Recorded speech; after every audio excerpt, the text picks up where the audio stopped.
Olá, eu sou Márcio Morales, Senior Solution Architect, especializado em plataforma Microsoft na AWS. Neste vídeo, irei mostrar como podemos atingir o máximo de performance em volumes Amazon EBS para Microsoft SQL Server em instâncias Amazon EC2. Antes de irmos direto ao ponto de performance, é de extrema importância que façamos uma recapitulação do que é IOPS e como o Amazon EBS trabalha com operações de entrada e saída. Ok, vamos lá. Recapitulando. IOPS é uma unidade de medida que representa operações de entrada e saída por segundo. As operações são medidas em kibibytes na AWS. Na AWS, o tamanho de entrada e saída, ou IO Request Size, é limitado a 256 kibibytes para Amazon EBS baseado em SSD e 1024 kibibytes para Amazon EBS baseado em HDD. Ok, vamos lá. Entendendo os limites de um volume Amazon EBS, existem 4 tipos de volumes para o Amazon EBS: GP2, IO1 ou IO provisionado, ST1 ou otimizado para throughput, ou SC1, volumes frios.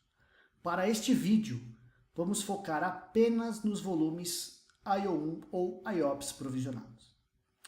Um volume de IO provisionado pode ter um tamanho entre 4 GB e 16 TB de tamanho.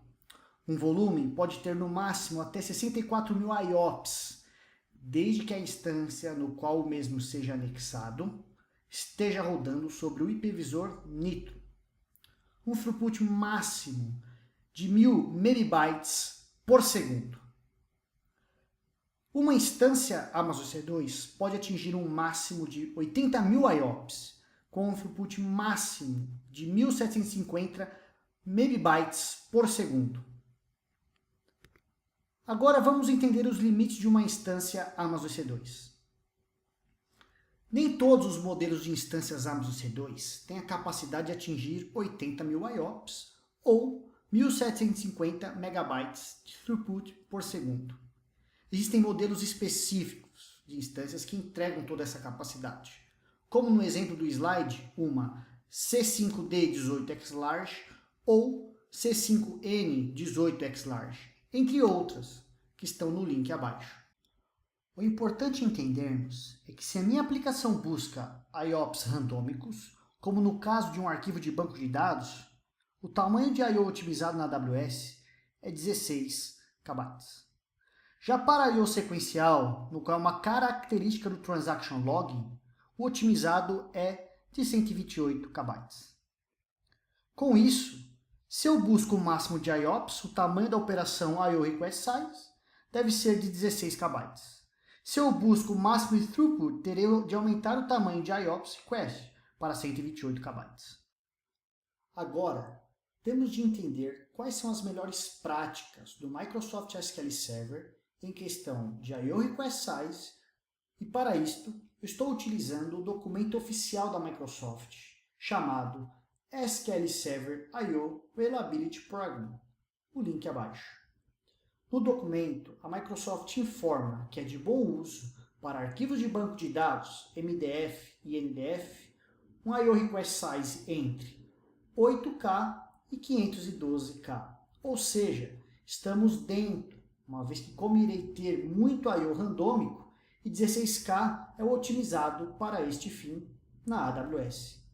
Já para log, o tamanho varia de 512, o menor bloco possível, a 60K para escrita e até 480K para leitura. Vamos ver isso na prática agora?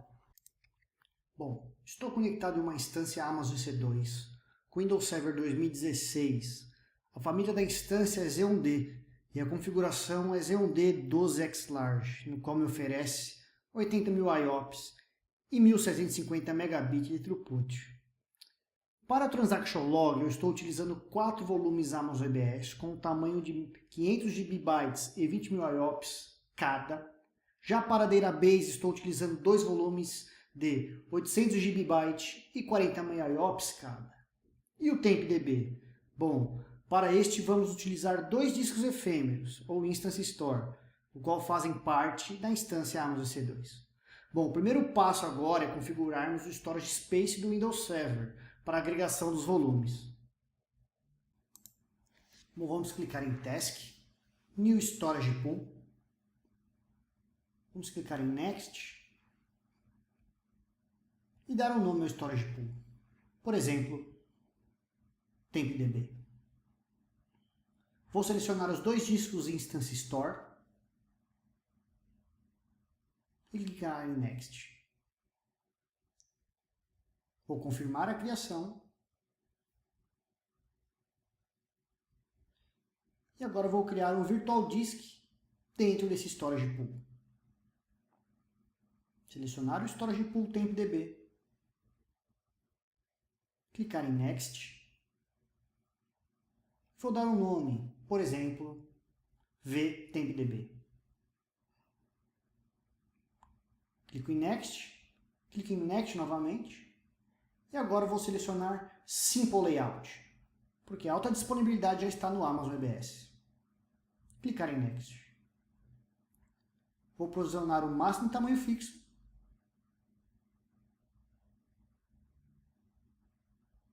E clico em Criar.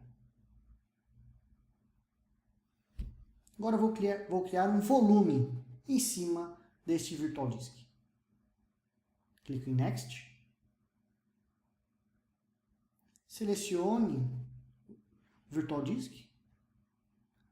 Meu volume vai ter o tamanho máximo. E vou selecionar a letra T de TempDB. Clico em Next. Importante, alocação de 16K, uma vez que o TempDB tem características de I/O randômico. Vou dar um nome de TempDB para o volume. Clico em Next, Create. Agora eu aguardo a conclusão da criação e clico em Close. Bom, agora eu vou utilizar o PowerShell para criar um novo Storage Pool para o Transaction Log. O resultado será o mesmo. A ideia é mostrar que pode ser feito via PowerShell. O nome do meu Storage Pool será Transaction Log.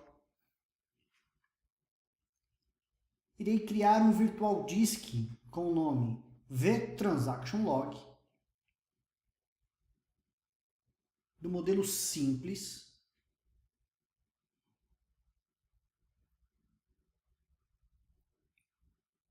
Uma nova partição,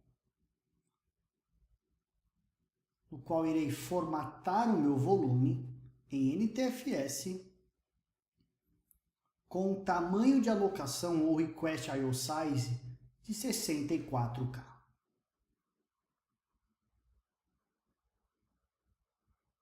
Vou executar o comando. E, de fato, a criação acontece muito mais rápida do que via console. Feito. Vou limpar a tela. E agora irei executar o primeiro teste de I/O no Storage Pool Data Volume. Irei criar um arquivo de 60 GB, um teste que irá rodar durante 15 segundos, aonde eu tenho uma escrita de 30% e uma leitura de 70%. Eu irei fazer esse teste entre os meus 48 vCPUs da minha instância, em busca de 32 I/O Outstanding, com block size de 16K. Vamos ver o resultado.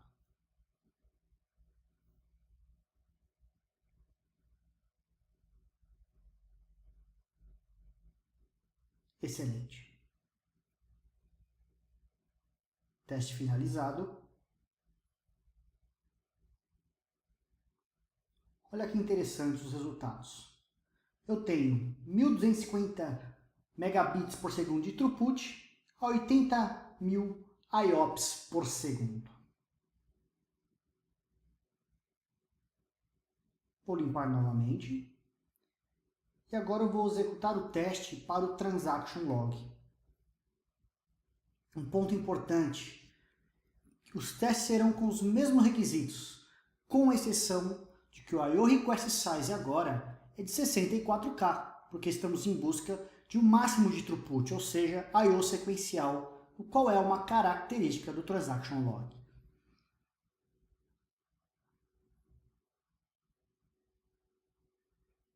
Vamos ver os testes e os resultados.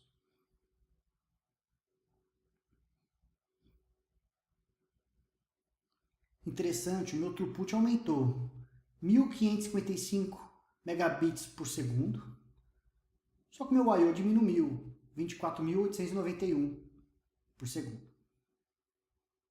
Vamos limpar. Agora vamos fazer o mesmo teste, só que apenas mudando para 128 KB o I/O Request Size. Mas lembrando que o SQL Server 64 KB de I/O Request Size é o ideal. Vamos ver o resultado.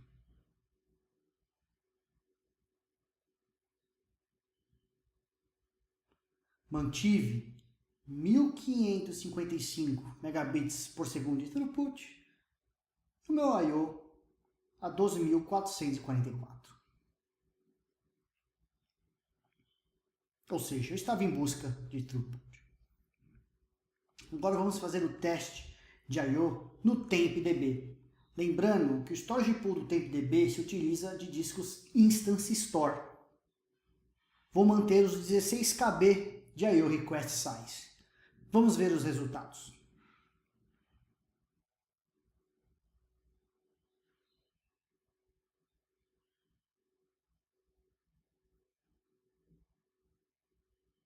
Interessante. 3.784 megabits por segundo de throughput a 242.000 IOPS por segundo. Ou seja, Instance Store ou efêmeros são bons candidatos para TempDB. Bom, e este foi mais um vídeo da série Microsoft Workloads em AWS. Obrigado!